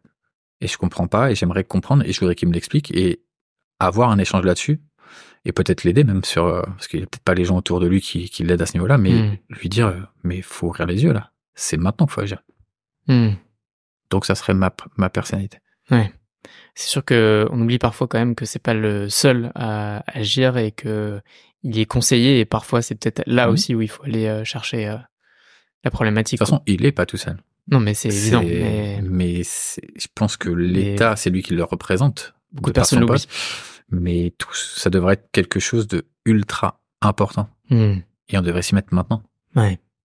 Et je trouve qu'il a la jeunesse avec lui aujourd'hui. Je te l'ai dit, moi j'ai rencontré des personnes de 20 ans, mais avec une optique très claire. On veut mieux vivre. On veut que notre avenir et ceux de nos enfants, à 20 ans, moi à 20 ans, c'était je veux faire la fête, j'étais à fond dans le sport et je gagnais de l'argent. C'était la seule chose. Mais parce qu'on n'était pas éduqués aussi là-dessus. Là, maintenant, ils ont vraiment ce pouvoir et cette envie. Justement, qu'il en profite, il a la jeunesse avec lui. Ouais, totalement. On a invoqué un peu les déviances des réseaux sociaux, mais pour le coup, c'est l'une des bonnes choses, je pense, que ça a pu apporter aux nouvelles générations, c'est la diffusion de l'information et beaucoup des nouvelles générations sont très sensibles à ce sujet-là. Si l'information est bonne. Aussi. parce que t'as un peu tout et n'importe quoi, et après t'as de la fausse information qui fait plus de mal que de bien. Et ça aussi, c'est aussi cette dérive des réseaux sociaux. T'as des gens qui vont pouvoir se dire est-ce que l'information est bonne et qui vont rechercher, d'autres qui vont la prendre pour argent comptant et qui vont se dire ah non, c'est pas possible. Et on le voit aujourd'hui dans le conflit avec la Palestine et Israël. Tout à fait. T'as beaucoup de fausses infos qui font que ça monte des deux côtés. Moi, j'ai plein d'amis qui sont justement pro-Palestine et j'ai des amis qui sont pro-israéliens. Et quand tu les écoutes, ils sont pas forcément différents sur tout. Ce qu'il y a, c'est que par rapport à ce qu'ils voient, ils vont aller s'embrouiller sur des trucs où tu as juste qu'à leur dire, mais si vous discutiez tranquillement, il y a peut-être des choses qui passeraient mieux. Après, tu peux pas tout régler comme ça. Il est ultra complexe, ce conflit. Mais la discussion peut parfois, enfin très souvent, amener des choses. Mais la propagande, il y en a toujours eu. Mais au moins, ça permet de porter à la connaissance de plus de personnes des informations. Après, il faut qu'ils gardent leur sens critique. Et ça, malheureusement, ça a toujours été la problématique. Mais au moins, on voit qu'il y a des vrais changements sur la nouvelle génération et c'est quand même mais en plus, t'as beaucoup, justement, de sites qui sortent dessus et qui amènent la vraie information. Donc là, on en est qu'au début. Ouais, bien sûr. Et c'est là où c'est bien. Totalement. C'était un peu comme au début avec Wikipédia où c'était truffé d'informations, mais souvent fausses. Bon, bah, au fur et à mesure, on arrive à épurer les informations et c'est sûr que c'est essentiel d'aller choisir les bons médias qui nous informent. Ah, si tu regardes que BFM, t'es fichu. Ouais. C'est clair. Johan, merci beaucoup. Si tu devais me recommander une personne et me faire une introduction pour un futur épisode, un entrepreneur ou une entrepreneuse, alors, au sens business, mais au-delà de ça, quelqu'un qui entreprend un projet, qui en a à cœur et qui met les choses en place pour parvenir à ses objectifs, qui est-ce que ce serait ? Je pourrais t'en citer plusieurs. Maintenant, s'il faut en citer qu'un, je dirais plutôt qu'une. Ça serait Lucie de Too Good To Go, qui lutte contre le gaspillage alimentaire. Où là, pour le coup, je suis assez bluffé par ce qu'elle a fait. Quand on voit tout ce qu'il y a comme gaspillage au niveau Sanco, Intermarché, Supermarché, etc. Et le nombre de personnes qui sont en galère pour manger, c'est juste hallucinant. Et ce qu'elle a réussi à faire, là j'ai vu son dernier post où on parle de millions de repas sauvés. Quand on voit aujourd'hui que les Restos du Cœur peuvent même plus, sont obligés de refuser des gens parce qu'ils n'ont pas assez, c'est là où il y a quelque chose à faire. Et se donner à son âge autant pour cette cause-là et le prendre à bout de bras, parce que véritablement c'est elle qui l'a amené à bout de bras, là je trouve ça fort. Donc si t'arrives à la recevoir, en tout cas je te l'espère. Et j'espère qu'elle écoutera ce podcast et que ça lui donnera envie de venir. Mais tu peux être sûr que je serai le premier auditeur. Ok, bah j'espère aussi. C'est vrai que j'ai pu écouter son histoire et c'est vraiment incroyable la façon dont elle a pu lancer cette activité. Puis aujourd'hui, ce qu'ils arrivent à faire et je leur souhaite le meilleur à l'international. J'espère qu'ils vont pouvoir continuer à. Je pense que ça y est, là c'est vraiment lancé. Tout à fait. Et ça sera encore mieux pour nos enfants, pour l'avenir, pour les gens qui sont en galère, etc. Là on parle vraiment d'aider quelqu'un. C'est-à-dire que c'est du dépassement de soi. Tu vois, on parlait tout à l'heure de Thomas Braille qui a fait un maximum de choses et qui a risqué sa vie pour la 69. Même moi le premier, je me suis dit mais à côté je suis un bébé. Le mec a risqué sa vie. Il a un enfant. Il aurait pu mourir. Non, il s'est dit voilà, c'est pour défendre sa cause et en tout cas notre avenir. Le mec est prêt à. Là c'est fort. C'est-à-dire que quand les gens ça va au-delà de leur propre vie, au-delà de leur propre business, c'est vraiment pour aider les autres. Là on peut qu'applaudir et se dire ouais, c'est à suivre. Toi, je préfère suivre des gens comme ça sur les réseaux sociaux parce que véritablement, ils apportent quelque chose à l'humain et aux autres que de me dire je vais suivre une star, un guest, etc. pour y voir toujours la même chose. Totalement. Mais strass et paillettes, ça fait plus vendre. C'est sûr, faut trouver le juste milieu. C'est ça. Johan, merci beaucoup. Merci à toi. Où est-ce qu'on peut te suivre, te retrouver, tes réseaux sur LinkedIn, RP Green notamment, Yields, dis-nous tout. Tu peux retrouver donc RP Green, Yields sur Instagram, sur Link. Je suis très peu réseaux sociaux. Maintenant, tu peux me retrouver moi sur Link aussi et sur Instagram sur Yohan Fievé. Je suis plus message. Enfin, je réponds plus facilement aux DM, etc. que s'abonner pour suivre ma vie en elle-même. Franchement, aucun intérêt. Je poste très peu et je suis plus dans l'échange. Je préfère les gens qui s'abonnent. Je leur dis voilà, si vous êtes dans le secteur, venez, on se prend un café, venez, on discute, venez, on s'appelle. Je trouve ça beaucoup mieux que de se suivre mutuellement sur les réseaux. Pour moi, en tout cas, ça reste du voyeurisme. OK, bon, bah, génial, écoute, je Mais mettrai si les personnes m'envoient des messages, il y a aucun problème, je répondrai.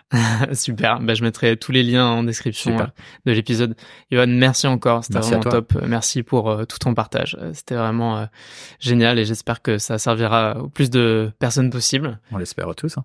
Merci à vous de nous avoir regardé jusqu'au bout. Si vous êtes encore là, c'est nécessairement que ça vous a plu. Alors je vous invite à partager l'épisode autour de vous et vous abonner si vous nous regardez sur YouTube ou vous souscrire aux plateformes de podcast sur lesquelles vous écoutez cet épisode. C'est super important, ça m'aide beaucoup. Merci encore et à très vite pour un nouvel épisode. Salut!